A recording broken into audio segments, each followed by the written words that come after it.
Welcome to the video, folks. So, been in the garden, been painting the fence and jet washing the fence. Who knew you could jet wash a fence?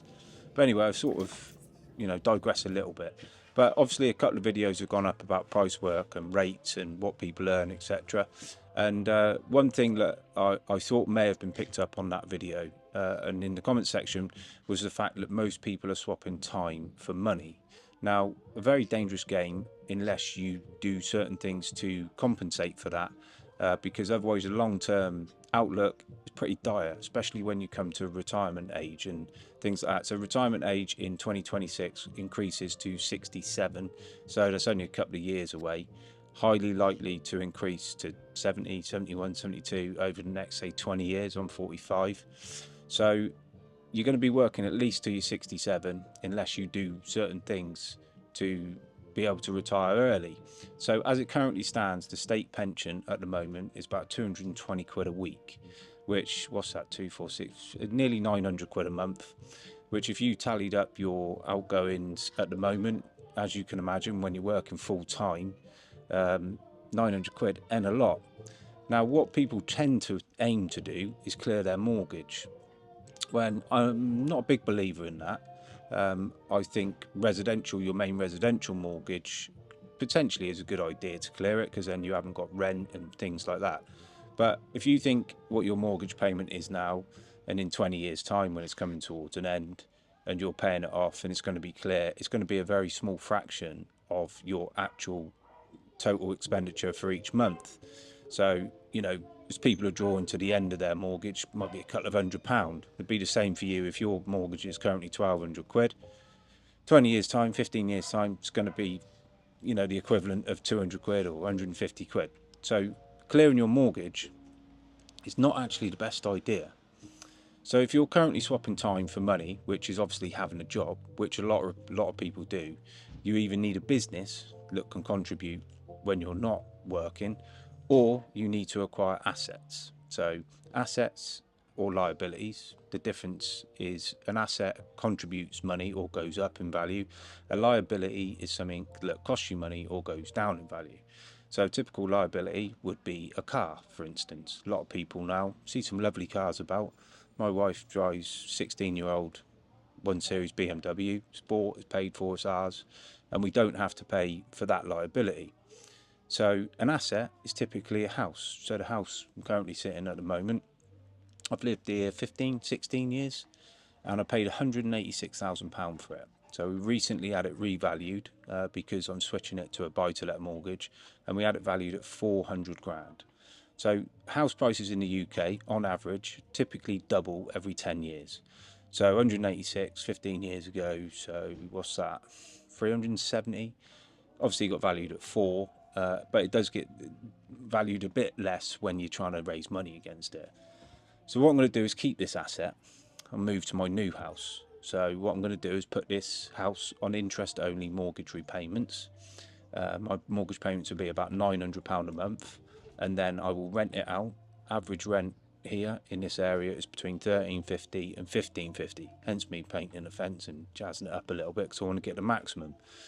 So obviously I pay the mortgage, 900 quid a month, and then the difference between the rent and the mortgage will go to pay towards my new mortgage. So obviously the more properties you acquire, the more cash flow you get. Now you're probably wondering why it's interest only. Well, the reason it's interest only is because it cash flows better. So if you put it on repayment, sure, you're paying down the mortgage, but you'll have very little cash flow. So whilst I'll be decreasing the debt, there is a difference between good debt and bad debt. Now, bad debt would be a car, a credit card, sofa on HP, etc., etc. Good debt is typically leverage, really. Essentially, use the bank's money to cash flow more money, so you don't have to keep swapping time for money. So in 5 or 6 years' time, I'll be able to refinance this house again. So I can take out typically 75% of the value of an asset. So in 5 years' time, if this is worth 500 grand, then I'll be able to refinance it, go back up to 75%, take out that difference and go and buy another property. Need to increase the rent as you go along, but that should be done on an annual basis anyway. So obviously, you know, if you've got a few properties, then every 4 or 5 years you can refinance them all, take out more money and go and buy more properties, stick them on interest only, get the cash flow. Bob's your uncle. So if you're currently swapping time for money, my biggest advice to be would to cut your expenditure down to the absolute bare minimum you can, save as much money as you can, and go out and purchase assets. So assets don't necessarily have to be houses. Bricks and mortar, typically all I know, and I do dabble in a little bit of crypto and things like that, but you can buy watches, even certain cars, houses, commercial properties, buy-to-lets. There's even deal sourcing companies out there that will find you the deals, refurbish them, everything, do the whole shooting match for you, typically up north or down in Wales, because some good bargains. But the rental market is always strong and always will remain strong. So if you don't want to die sad, lonely and poor, you've got to start acquiring assets. I'm sorry to say it, but it frustrates me a little bit in this industry, because as a bricklayer or carpenter or electrician, scaffolder, etc., you can earn good money. And if you just have what's called delayed gratification, which is obviously not purchasing them things that you want right now, and put that money aside and build an asset portfolio, it'll pay you back in the long run. Then you can retire comfortable, haven't got to rely on the state pension, and off you go. So a lot of people may be wondering what happens if you don't pay the interest. If you don't pay the mortgage down, you're only paying the interest. Well, another reason for that is not just the cash flow, but if you pay the mortgage down, of course, when you refinance, you can borrow more money, but typically the rent stress test won't stack up. So the rent needs to be a certain amount over the mortgage payment, otherwise you won't be able to refinance it. And guess what happens when you sell it? Mr. Taxman takes a huge chunk of that, about 40%, depending on what tax bracket you're on, what other assets you got, etc. So believe it or not, if you refinance and you've got debt, aka a mortgage, guess what? It's tax free. So you can just keep going and keep going and keep going.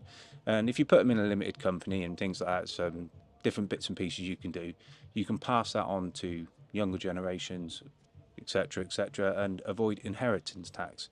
So I'm no financial advisor, but all I know is you need to acquire more assets than you have liabilities, and then you won't have to worry so much about swapping time for money, and hopefully you can enjoy a bit of freedom in your retirement, because 900 quid a month, that ain't no good to no one, to be honest with you.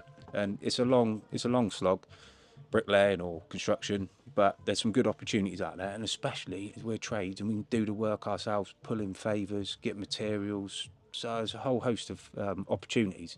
So don't be a slave to the system, fight against the system, don't get caught up in the matrix. So that's my thought on things. Please comment below if you want any advice. Again, not a financial advisor, so take it with a pinch of salt, but seems to work for me. And I'll see you sometime again. Thanks for watching. Peace, love.